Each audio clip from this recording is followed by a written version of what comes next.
my darkness close to me, 'cause it's not my enemy. Oh no, I'm not a... Hello and welcome to Old Faithful. I'm your host, Matt Trask. Please support my friends at Black Hills Blend Espresso. Thanks to Haggerty's Music Work. Thanks to the incomparable Johnny Hastings. Please like and support and share my YouTube channel, Matthew Trask, Old Faithful. Also, please like, share, and subscribe. Subscribe was the word I was looking for, to Haggerty's Music Works channel. They are doing some fabulous things. The incomparable Johnny Hastings and other people who are almost as incomparable on the Haggerty's Music Works. But we have a hell of a show. I'm glad I dressed up today because these guys brought it hardcore. We got a crowd in here, Mr. Devon Sants, and if you haven't watched the episode with him, shame on you. Unless you're just getting here, then welcome. But quickly, because we have a lot to talk about, remind us who you are. Well, my name is Devon Sants. I'm a singer-songwriter here in the Black Hills from Colorado, and I moved out here about 3 years ago. That's just a little bit about me. I play like folky blues rock. Awesome.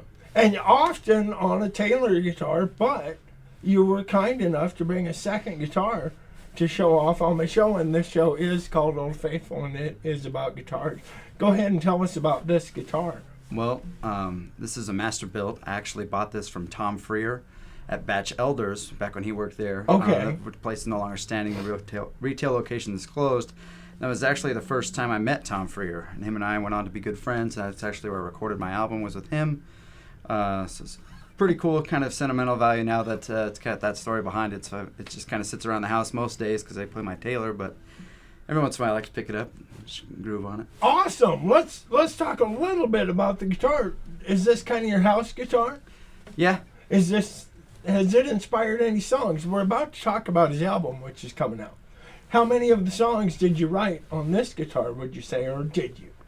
Only one. Only one? Yeah, only one. Is it the one we're going to hear? Nope. No? Why don't we talk specifically about the album? Well, it's called Wicked Road. It's 13 songs. I have everybody on there. Clayton's on there.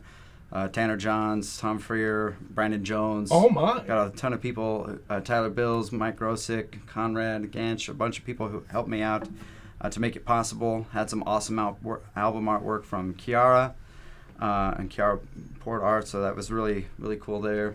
But yeah, I've been working on it for about a year, I guess. I worked on it from January up until November. Okay. And it'll be out February 12th on all platforms and stuff like that. Wow. So exciting. So I am not Dr. Anthony Fauci, and this show is not about a pandemic, but we've had a small pandemic, which would have helped you in the recording process a little bit. We hate to say things like that, but all of these musicians were home, among other things. And you recorded it at Tom Freer's Cottonwood Studios, which would have been open anyway. There are 4 or 5 fine recording locations here in Rapid City, but Cottonwood Studios is a very viable option. Yep. I've learned just a lot by being a part of that process because I didn't go to school for any of that stuff. Okay. And the thing about Tom is he pushes me to be a better musician. Like, I say, hey, I kind of want to put something like this here. And he says, well, why don't you do it? Why don't you try it? Right. And, you bust these things out. And so that's been a really great experience working with him. We just have a ton of fun, really, in the studio. We did take some breaks and stuff because of the pandemic. And then, of course, he had to go and get married. Right. Just kidding. No. Congratulations. Yeah, congratulations. Yeah. No, but off and on, we've spent a lot of time together in the studio, and then just kind of hanging out. Really became close with him and his wife Selena, and they became family. Awesome. So I was really glad to record it there. So was this kind of your first time in a studio environment of that kind of nature? No, I recorded my EP at Iron Flat Studio. Okay. But you said Tom pushed you. Did you grow as a musician during this time? Yeah. For sure. Yeah, for sure. You got confidence? Did you get red light fever? No, just confidence, and then I was just been in the writing zone the past 2 or 3 months, just cranking them out. Cranking them out. Yeah. So you have more songs that will not be on this album. Oh yeah, we're already recording the second one. Oh, good. It's kind of a 2-part deal. Okay. So all right. The Wicked Road basically is it's all one story, and it kind of starts off, and it just gets kind of worse and worse. These things happen to you, So Right. they hit this pinnacle moment on the album with a song called Rejection. And that's just, you make a choice because somebody basically rejected you, but they made things seem like they were a certain way. And so you kill this person, and then you're wondering if you messed up. And that's kind of where the album stops. And then the next one will pick up and it'll say, okay, I need to find balance and the ability to appreciate the things I've been through and become a whole person and find peace in that darkness somewhere. Okay. So it's all one story. It's kind of Wicked Road is part one, Righteous Path will be part two. Ah, well, we hope you hasten the process. You don't want to leave us hanging and with the bitterness of rejection here. Oh yeah, no, it's fun. I It's think fun. everybody will enjoy. There's a little bit of something on this album for everybody, and it's not genre specific at all, which is really strange to market. Were there any genres that you used that you had never used before? It kind of mainly sticks into folk, but it goes Okay. from like really dark to kind of poppy folk. Then there's some a little bit more of a hard rock feel on some songs, and then the last song, Wicked Road, that's on there is very 80s. Mm-hmm. It's got we played around with the synth, which I had never Oh, done. wow. It was a lot of fun. Cool. So it kind of just jumps around a bit. So, are you having reservations about performing them solo with an acoustic guitar after recording with all the parts? Or No, No? because the way, some of the songs I just don't perform live, or I haven't. okay, The ones I do, they're performed a different way. all right, And as long as the energy is there, that's really all that matters. I uh-huh. wanted to give people something different on the album, so a full band experience, which I normally don't have. And when you get me in front of you, it's usually just me, so I give you the different experience. Awesome, Yeah. They're both good, it's just different. cool. Before I get sidetracked, tell us where and how we can access and buy and find this album when it comes out. Yeah, it'll be on all major platforms, iTunes, Spotify, all that stuff. You can go to devonsants.com, or you can find me on Facebook, just at Devon Sants on any platform, Twitter, the Twitter space, the other one, Instagram. I'm on all of those. For dinosaurs like me, can we buy a CD? I didn't do any CDs. I thought Okay, about it. I all just, right. if I thought about it, I just haven't. I might do some CDs. All major platforms, though. All major platforms, yeah. Okay.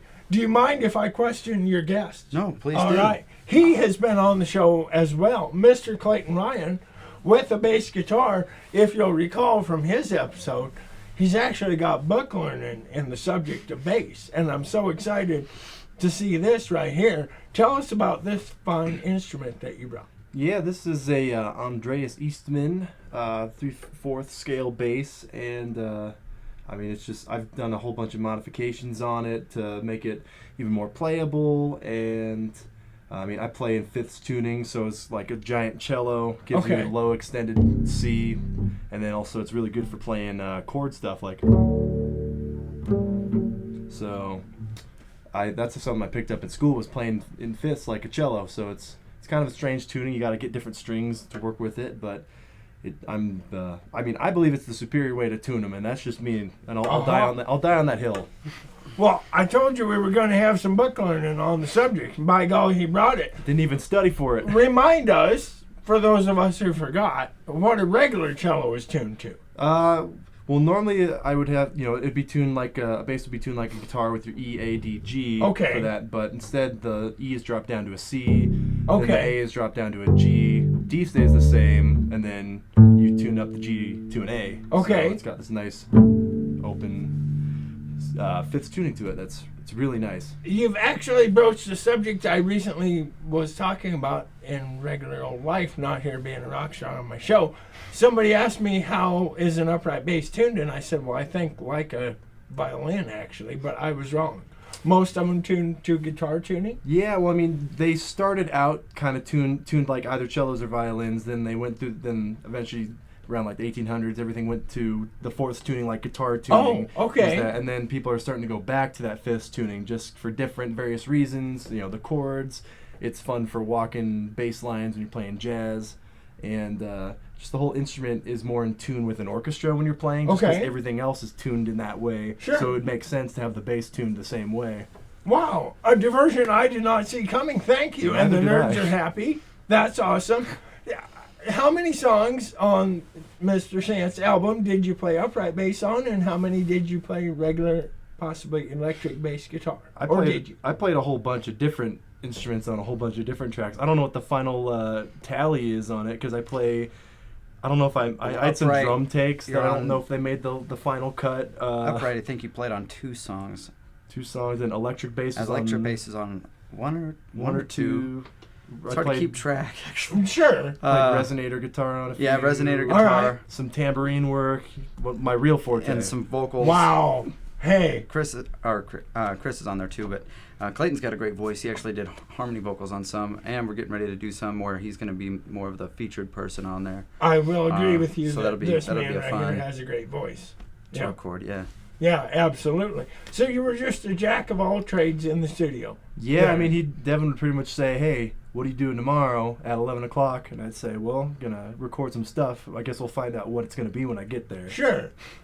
We're going to get super wonky here. I am a huge fan of like small, intricate, but subtle guitar parts or bass parts. Yep. The guitar from Rockin' Around the Christmas Tree, the electric guitar part, is one that instantly springs to mind. Yep. Is there any isolated track that you two can think of during the recording that you guys listen back to and it's like, wow, that was fire? Yeah, honestly, the bass work, and he just does some amazing stuff with this specific instrument on Straight to Hell. Okay. And we did this outro that we didn't really plan, Right? and it was kind of more like classical music feeling. Okay. Yeah. On a kind of a harder rock song. Uh-huh. It's more of a fun drinking song, Right. but it just ends in such a way that I don't know. We just found it. Yeah. It wasn't planned. It's got this little orchestral pit sounding thing like. Yeah, and then he's got the bow out. Something kind of like Yeah, that. it was really interesting. I have no idea how that actually happened. It's just on a whim. It's like, Yeah. might as well. I'm already here. Awesome. And we mentioned the bow, which is excellent because I was hoping I hope the camera catches this.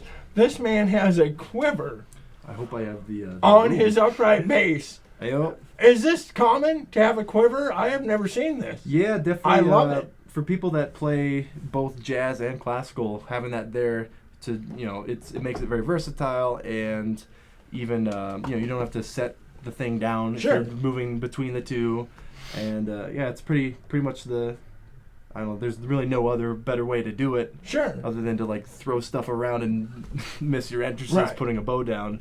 Is that a product manufactured for musicians, or is that a regular old arrow quiver? Yeah, this one's specifically manufactured by Gallagher Music, which is pretty much like the Amazon of upright bass products. Okay, Like you can buy all right. everything from basses to strings to amps on there, and I got my pickup. All my strings come from there. All right.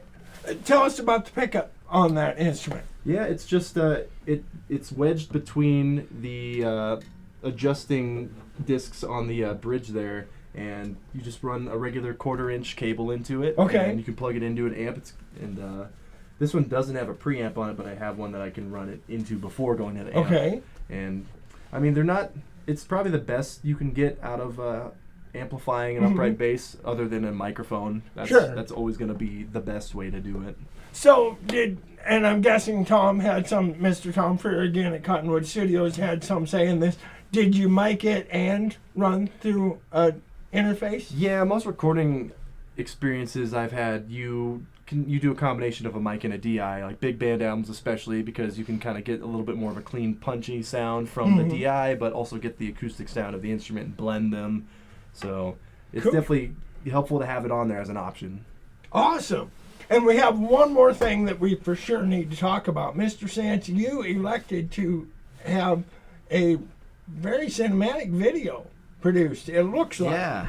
I've been getting teaser shots, and I've been really feeling left out. Those are the only teaser shots I've seen too. So, I mean, other than being there, I haven't really seen much. Right. But Clayton was there for it. We did this scene where I don't want to give anything away, but we were in the woods, basically walking around, and there was a point where they were burying me alive, and I can only imagine what people driving by were thinking when they're looking and seeing all this random camera equipment Right. and a mirror in the woods. I just can only think from their point of view, what the hell is going on? Right. Yeah.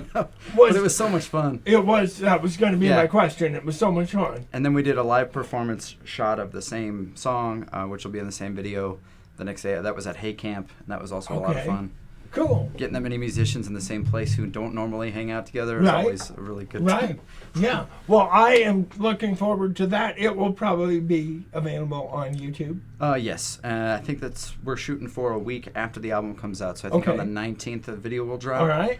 Don't quote me on that. This may be subject Sure. to change depending on how things go. All right. But Destin, he did all the work really, and he's a great guy. He had a specific vision in mind, and he Right. put up with our shenanigans during the whole shoot. So it was a lot of fun. So, did you just pretty much give him free reign? Yeah, I kind of told him what the was it song his meant. idea I to told do a him- video?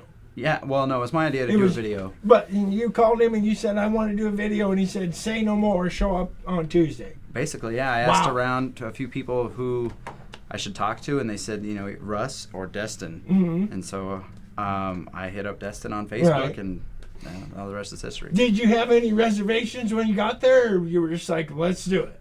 No, I really didn't. He just asked me why I wrote the song, what it was about, and I told him. He came to lunch at Que Pasa.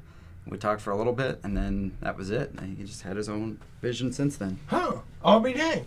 So, do we have anything else we desperately need to talk about? Well, Clayton, the amazing musician he is, he's doing his own thing, and he's also plays in Brandon Jones. Just moved in with me. Okay. So we're kind of having like a music house thing. We just got ourselves a drum set, Hey. and now we're trying to have this place where people can come and jam and practice, and we can put different little group side project things together. Oh, there. awesome. So that's kind of what we're turning it into. I see. But yeah, that's the only other thing we're working on. Has it turned into a co-writing partnership? Have we written any songs We together? haven't written anything Just yet. a lot of debauchery so far. Yeah. A lot of debauchery.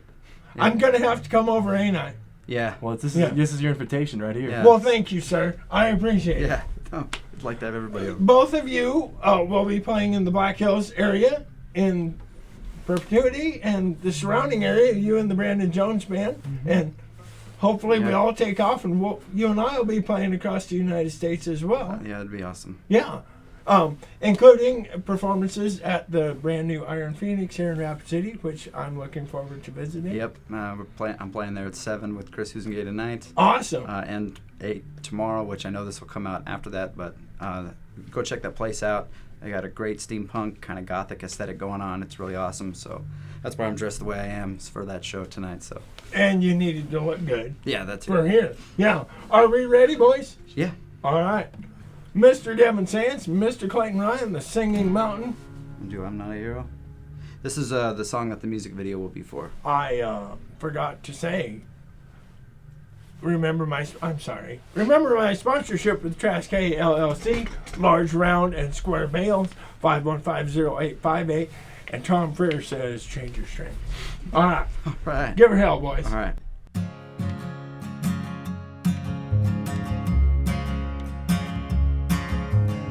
I keep my darkness close to me, 'cause it's not my enemy, oh no.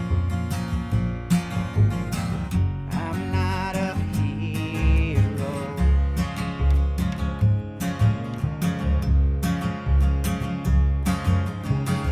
All these words in my head, they've all been said before.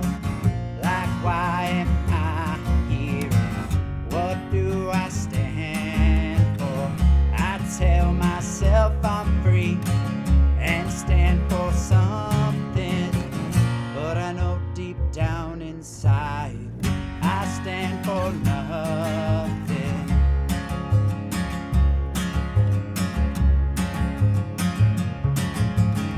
I keep my darkness close to me, 'cause it's not my enemy, oh no. I'm not a hero. I've done things you won't believe. You wouldn't even recognize me, oh no. I'm not a hero.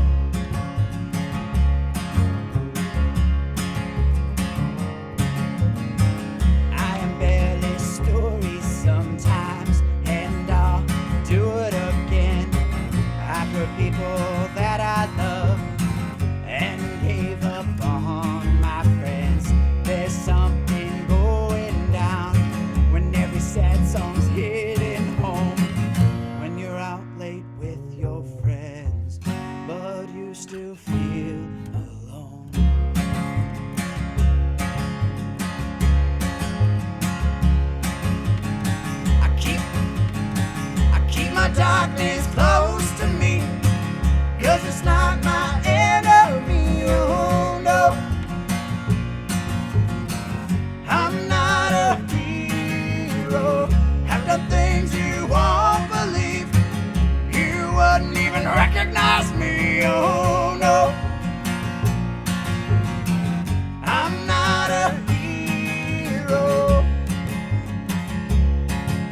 prayer for me. Don't shed a single tear. I'm getting what I deserve. Now let me disappear. If I am just a ghost, then I want you to know I let my demons be. I'm not a hero.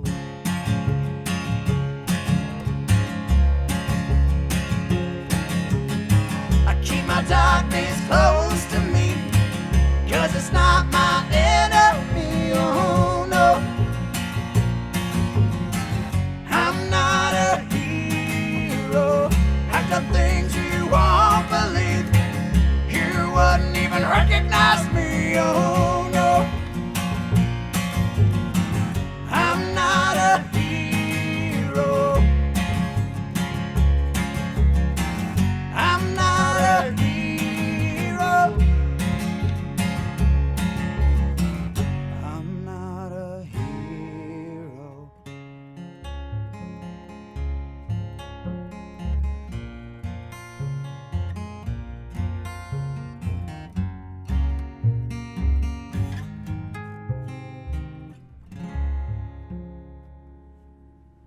Sounded great, man.